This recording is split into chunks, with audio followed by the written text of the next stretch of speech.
Gjendja e hapësirave publike sot, zona e Porcelanit, tregu tek Vari i Bamit dhe rruga Don Bosco janë bërë pjesë e një vëzhgimi të ndërmarrë nga Vision Plus.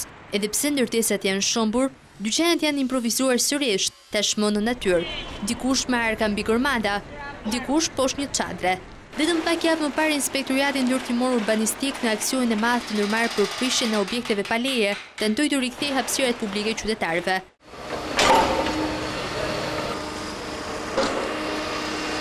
E njëjta situatë ka ndodhur edhe në tregun e njohur si Vari i Bamit, i cili është prishur nga i nuk para pak kohësh, por që mbetet sërish i populluar me shitës të cilët tregtojnë mallin e tyre nën çadër.